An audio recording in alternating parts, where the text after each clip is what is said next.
बिस्मिल्लाहिर्रहमानिर्रहीम। अस्सलाम वालेकुम 5 क्लास। उम्मीद है कि आप सब खैरियत से होंगे।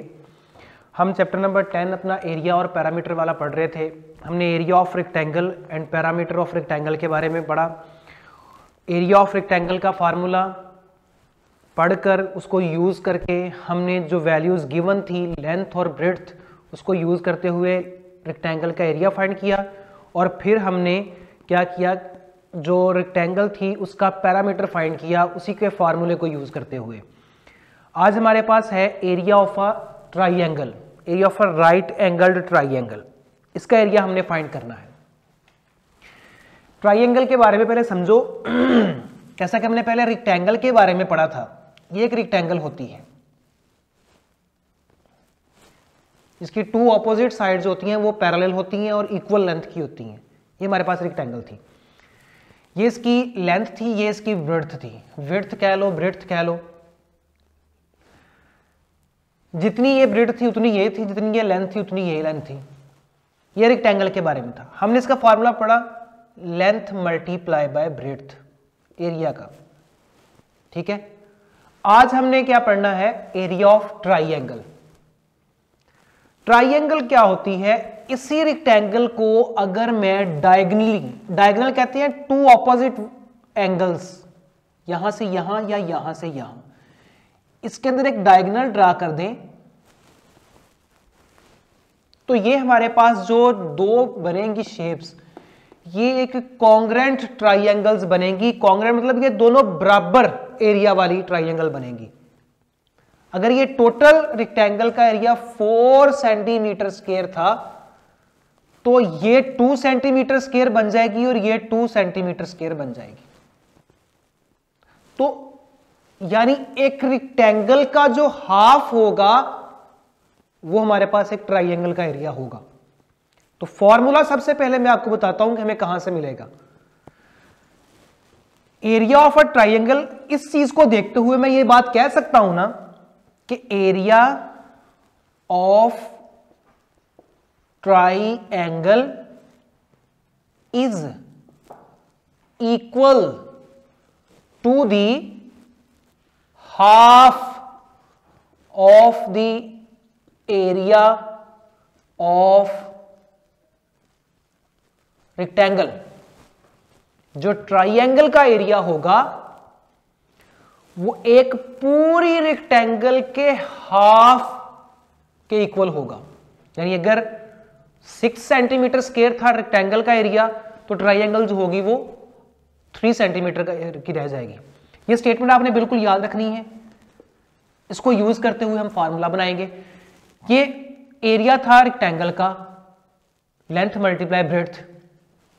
अब ट्राइएंगल का एरिया क्या होगा, half of the length multiply breadth.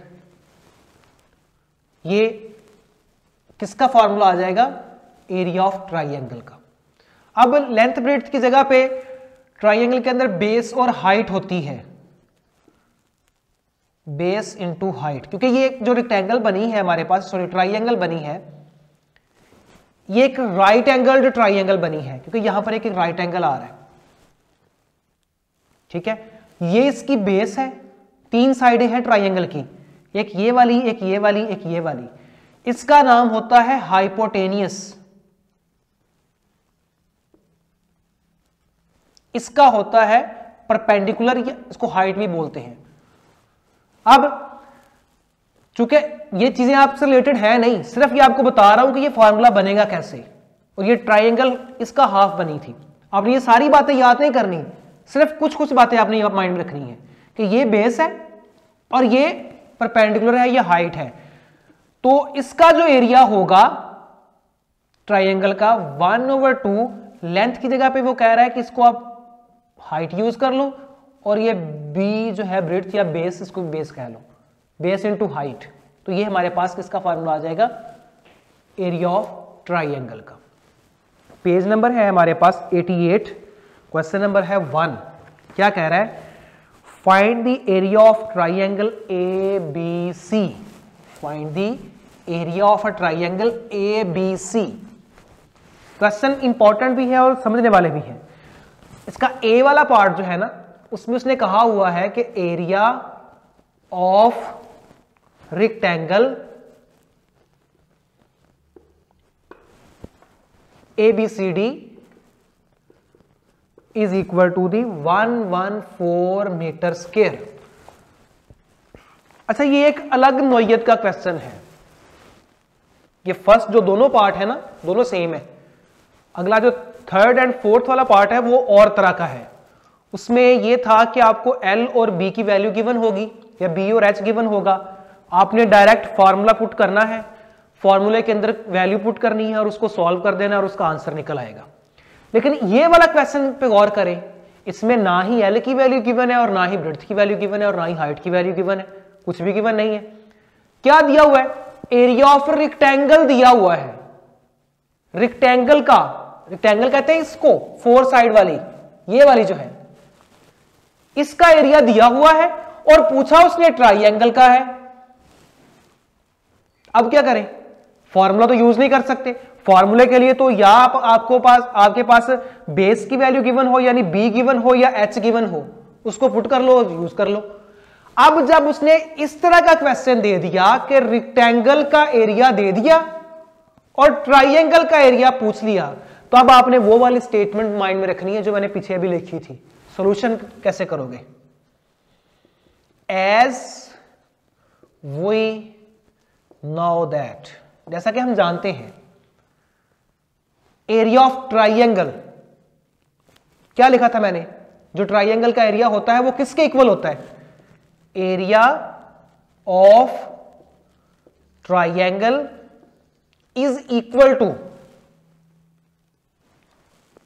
Half of the area of rectangle. ये बात आपने माइंड में रखनी है, तब ये क्वेश्चन सॉल्व हो जाएगा। जो ट्राइएंगल का एरिया है वो रेक्टेंगल के एरिया के हाफ के इक्वल है। इसी के अंदर वैल्यू पुट कर दो। ये तो हमने फाइंड करना है, ये तो उसकी डिमांड है। Area of triangle, area of, ये हाफ को मैं कैसे लिख सकता हूं? 1/2, ये हाफ है ना। ये एरिया ऑफ रेक्टेंगल कितना गिवन है? 114 मीटर स्क्वायर। अब इसको मैं सॉल्व कर देता हूं। अब ये 1/2 है, ये साथ इसके वैल्यू मल्टीप्लाई हो रही है। अब आपने इसको सॉल्व कैसे करते हैं? देखो, इसको मैं ऐसे लिख लूं, 1/2 मल्टीप्लाई बाय 114 मीटर स्क्वायर। अब आप लोग पहले ये सोचो कि ये 114 जो है ये किसके साथ मल्टीप्लाई होना है? ये 2 के साथ मल्टीप्लाई होगा, ये 1 के साथ मल्टीप्लाई होगा, या बारी बारी दोनों के साथ मल्टीप्लाई होगा?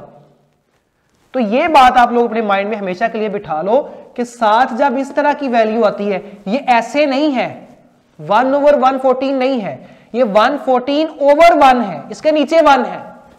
नजर नहीं आ रहा, वो अलग बात है। ऊपर नहीं लिख सकते, नीचे लिख सकते हैं। नीचे लिखने से वैल्यू पे कोई फर्क नहीं पड़ेगा, ऊपर लिखने से सारी की सारी वैल्यू चेंज हो जाएगी। तो ये जो 114 है, ये ऊपर 114 1 के साथ मल्टीप्लाई होना है, नीचे 2 आ जाएगा। तो ये 114/2, इसको डिवाइड करवा लो। 2 5 10, 1 4, 2 7 14, 57। तो आंसर क्या बच गया? 57 मीटर स्क्वायर, इसका यूनिट मीटर स्क्वायर थे। तो एरिया ऑफ ट्राइएंगल क्या आ गया?